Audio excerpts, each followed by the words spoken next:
हेऱ्यो भने हामी गाडीबाट लेप्चा फल हेर्न गइराखेका छौँ र हामी गाडीमा अलिक चढ्दैछौँ यहाँबाट।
यहाँबाट 5 किलोमिटर है कोलागोडन।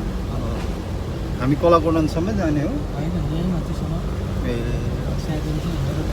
ओके, अब अलिकति माथिबाट हिँडेर जानुपर्ने आएको रहेछ।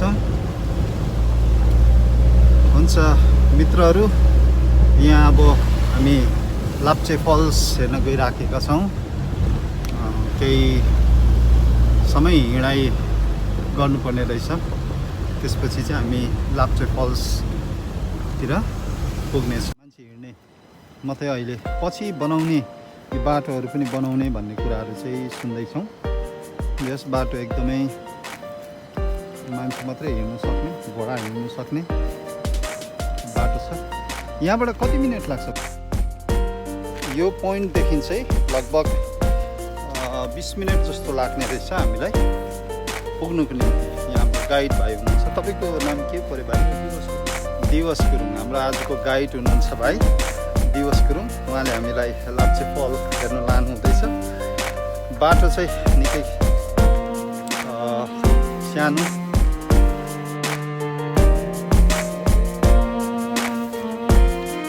बाटो चाहिँ गाउँको बाटो यस्तै हो,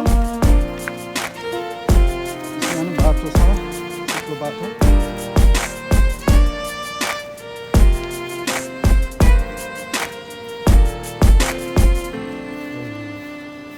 यो बाटो ठुलो बनिने कुरा भएको छ। ल अहिले त बाटो यसलाई रफ बाटो भन्न मिल्छ।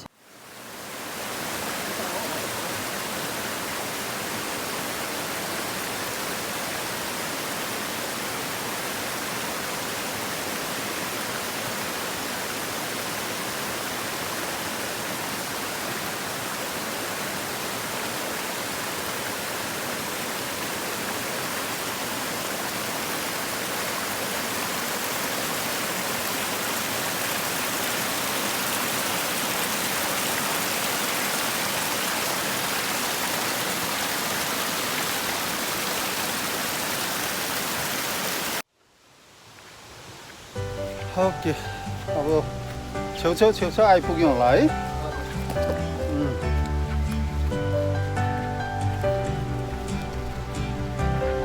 गाउँको बाटो, ढुङ्गेनी बाटो छ। यो राम्रो एक्सर्साइज पनि हुँदैछ, फिजिकल एक्सर्साइज। यो अँगाइसीको बोट है? यो अँगाइसीको बोट।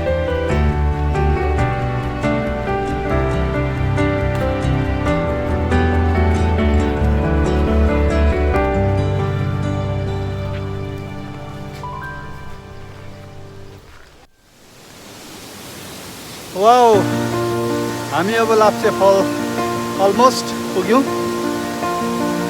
करिबन 20 मिनट 22 मिनटको हिँडाइपछि हामी पुगेको छौँ र यहाँ चढाइहरू रहेछ। निकै गाह्रो।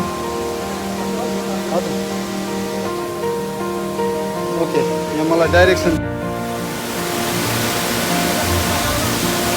लेप्चा फल्स लाप्चा छाँगो आइपुग्यौँ।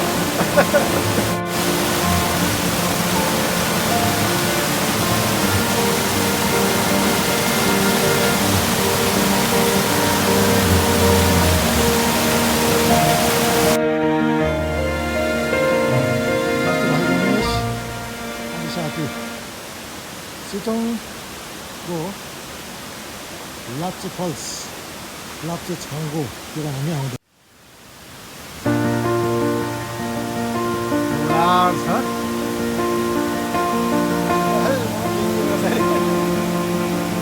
ढुङ्गाको हाल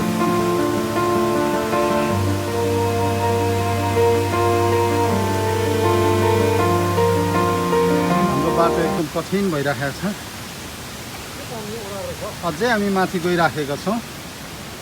लाप्चे फल्सको त्यो मूल ठाउँ पुग्नका लागि चाहिँ यसरी यो एकदमै जङ्गलको सानो बाटो भएर जानुपर्छ। ट्र्याकिङ अहिले हामी गरिराखेका छौँ, जङ्गल ट्र्याकिङ, जङ्गल सफारी। अफ्रिकाको एमाजोन भित्र जङ्गलमा पसेर हिँडेको जस्तो अनुभव गरिराखेको। ल हेर्नुहोस्, चारैपट्टि जङ्गल जङ्गल, चट्टानहरू, लाग्दो चट्टान। यहाँबाट उकाली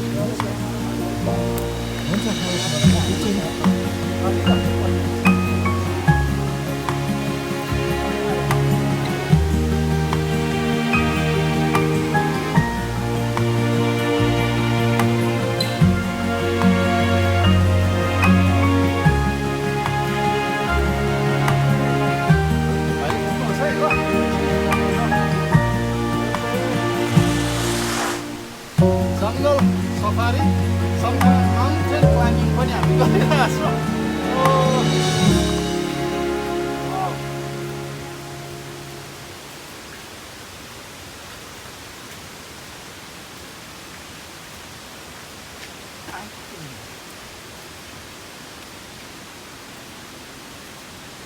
यसलाई कञ्चनजङ्घा एभरेस्ट, माउन्ट एभरेस्ट सम्झिँदा पनि हुन्छ।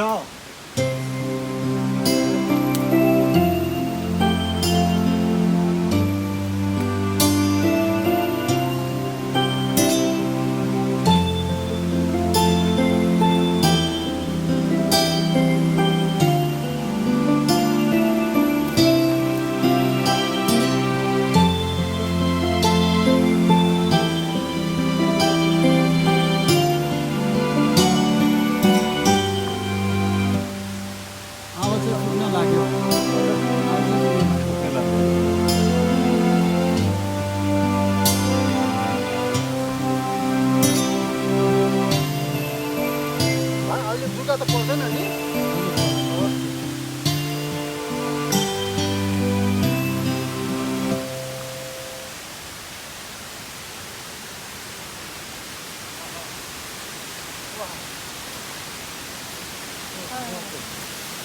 तपाईँ त्यहाँ जानुहोस् न।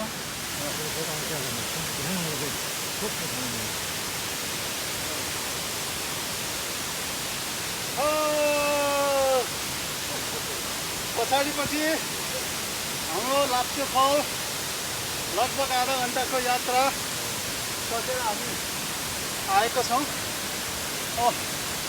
एकदमै थाक्यो र पनि सबै थकानहरू चाहिँ दूर भयो। यस्तो दामी सिन छ। Thank you. परमेश्वरको सृष्टि कति उत्तम है।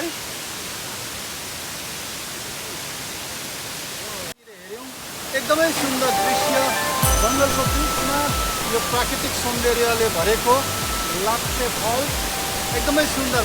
चिसो अहिले मलाई फिल भइरहेछ, एसीको हावा लागेको जस्तो, र यो एकदमै साह्रो रमाइलो ठाउँ। सिटोङ आउँदाखेरि हजुर यो लाप्चे फल आउनु नभुल्नु होला। अति नै आनन्ददायक यो स्थान रहेछ।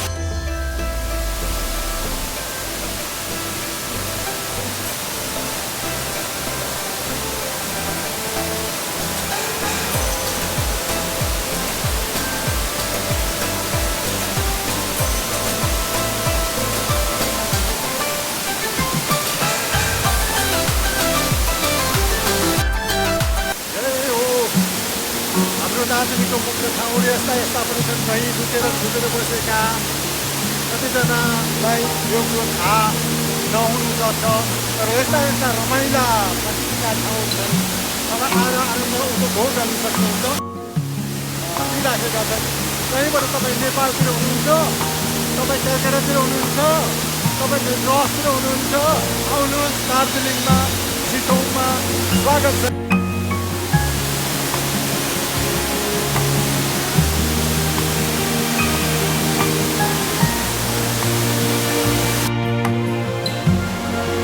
अब हामी फर्किरहेछौँ। पानी हल्का परिराखेको छ र अब हामी चाहिँ लाप्चे फल्सलाई बिदाबारी लिएर अब फेरि पनि सिटोङ हाम्रो होस्टेल होमस्टेतिर लागि लगभग हामी 1 घन्टाको